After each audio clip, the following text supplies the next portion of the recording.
Hello les vierges, j'espère que vous allez bien. Aujourd'hui, on se retrouve pour votre guidance de la semaine du 21 au 27 octobre 2024. Bien entendu, ça reste une guidance générale, donc ne prenez que si ça résonne en vous, que si ça vous parle, c'est très important. Comme toujours, je vous inviterai à aller voir votre signe solaire, ascendant, lunaire, pour avoir le plus d'informations possible pour vous pour cette semaine et pour les personnes qui souhaitent prendre rendez-vous, que ce soit pour un soin énergétique, un accompagnement holistique, une guidance privée, du feng shui, de la géobiologie ou de l'architecture d'intérieur énergétique. Vous avez mon adresse mail en barre d'infos, ainsi que les liens pour réserver directement le rendez-vous qui vous intéresse. Également, pour les personnes qui sont intéressées par les événements à venir, que ce soit des événements que je propose ou des événements auxquels je participe, et vous pouvez me retrouver, vous avez le lien en barre d'informations. La prochaine balade géobiologique, ce sera le 16 novembre 2024 à Falampin, donc vous pouvez réserver directement votre place sur le site internet ou me contacter par mail ou par téléphone. Également, pour les stages énergie des lieux, que ce soit pour apprendre à harmoniser son espace de vie pour plus de bonheur dans sa vie, ou harmoniser son espace de travail pour plus de prospérité dans son business. Pareil, vous avez toutes les informations sur le site internet, vous pouvez réserver vos places aux différents modules qui vous intéressent, vous pouvez régler en plusieurs fois et aussi réserver via mon adresse mail ou en m'appelant. Du coup, on peut s'organiser comme ça aussi. Donc voilà, et également du coup vous pouvez me retrouver sur Facebook, Instagram, LinkedIn et TikTok. Donc voilà les amis, nous sommes partis pour votre guidance. Alors cette semaine, on peut avoir cette tendance à vraiment se protéger, à être sur la défensive, à se surprotéger, à vouloir poser des limites ou à poser des jalons pour un nouveau départ. Ok, ça peut être aussi pour être le meilleur peut-être pour certains. Ok. Au niveau de votre sphère énergétique, on peut parler de vous, on peut parler d'une autre personne de signe de terre, taureau, vierge, capricorne. En tout cas, il y a une notion au niveau de vos énergies d'avoir une envie de construire sur du long terme, de bâtir, de sécuriser sur du long terme, et pour autant, on n'est pas bien en fait à l'heure actuelle dans sa vie matérielle, physique, dans son corps, par rapport à ses finances, par rapport à sa matérialité. Du coup, on est beaucoup trop focus là-dessus, surtout à cause de la famille, par rapport au poids de la famille qu'on peut avoir. Donc c'est soit par rapport à quelque chose qui a commencé il y a 9 mois, soit qui va venir sur les 9 mois à venir. Ok. Au niveau matériel, physique, votre vie de tous les jours, il peut être question d'une personne de signe d'air, Gémeaux, Balance, Verseau, qui ne fait pas partie de votre famille, qui est là, qui va être très présente. Pour d'autres, c'est qu'il va y avoir une discussion, de nouvelles idées, de nouvelles informations par rapport à tout sauf la famille, justement. Ok. Au niveau professionnel, il peut être question d'une personne du signe du lion qui va pas forcément bien avec que vous rencontrez au niveau du boulot et c'est très fort entre vous, vraiment il y a quelque chose qui se passe. Pour d'autres, c'est que vous manquez de force et de courage dans votre vie professionnelle, surtout par rapport à des personnes avec qui la rencontre elle est assez intense. Ok. Et au niveau sentimental, on avance, on agit par rapport à quelque chose qui s'est passé dans le passé, surtout vis-à-vis d'un flirt ou d'un amour éphémère. Ok.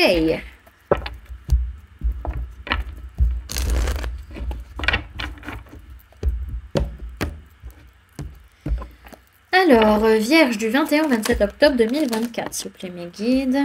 Hop.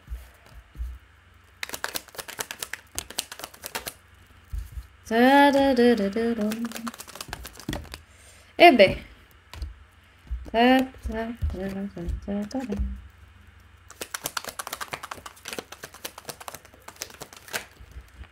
Hop.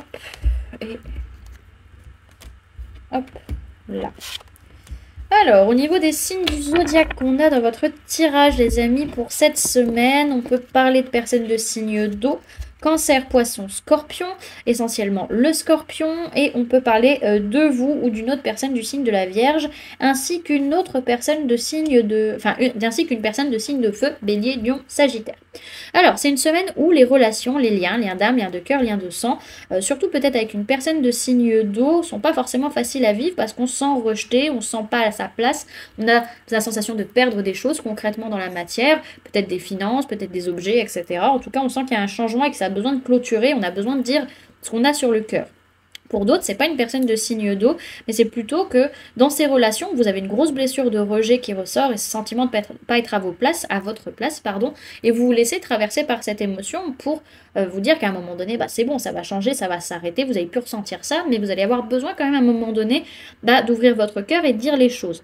Donc en tout cas, vous vous isolez, vous réfléchissez, vous posez les questions à l'intérieur de vous. Pourquoi ça joue en moi? Qu'est-ce qui se passe dans mon enfant intérieur? Qu'est-ce que je veux au fond de moi? Qu'est-ce que je veux dans mes relations?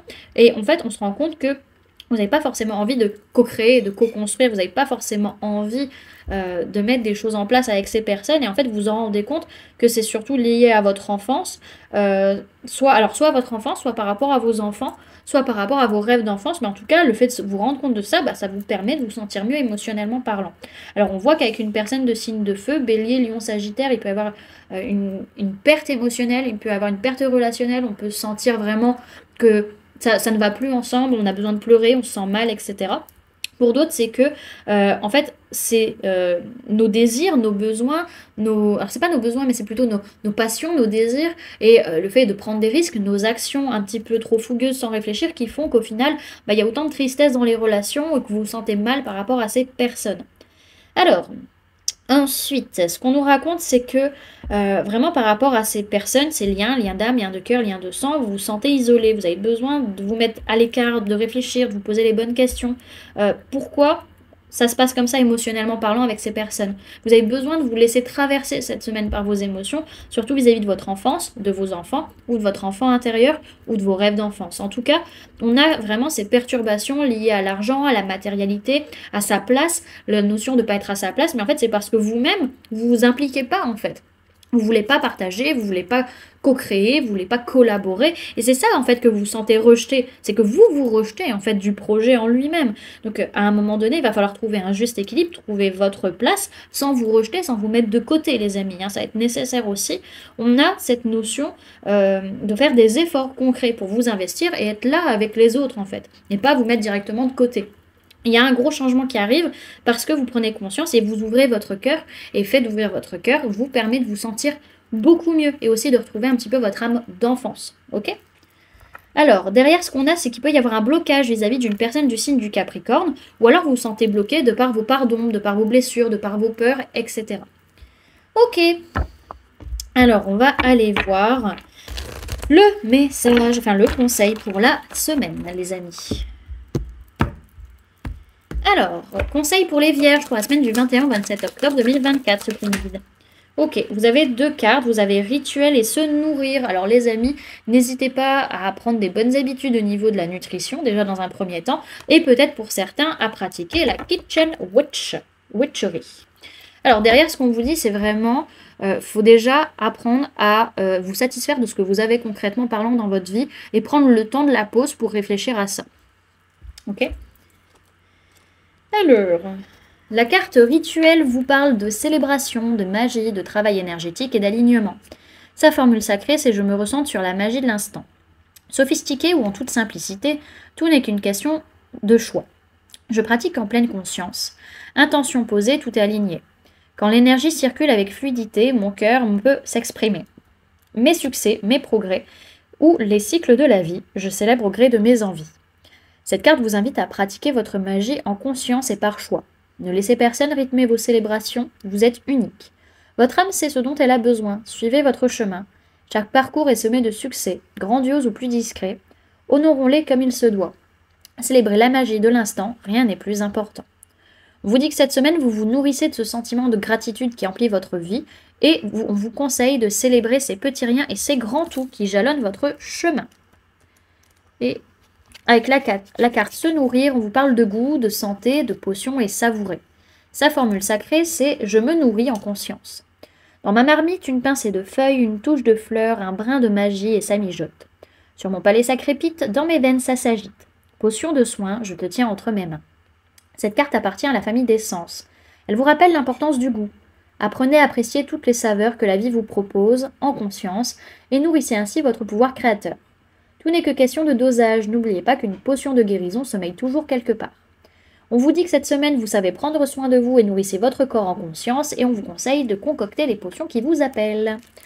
Voilà, du coup, les amis, ce que je pouvais vous donner comme information pour cette semaine. J'espère que cette guidance vous aura plu, vous aura parlé, aura pu vous aider. N'hésitez pas à me dire en commentaire comment cette guidance résonne en vous par rapport à ce que vous vivez actuellement. N'hésitez pas également à laisser un j'aime si cette vidéo vous a plu, à la partager si vous le souhaitez, et à vous abonner si ce n'est pas déjà fait en activant la petite cloche qui se trouve juste à côté pour ne louper aucune sortie de vidéo.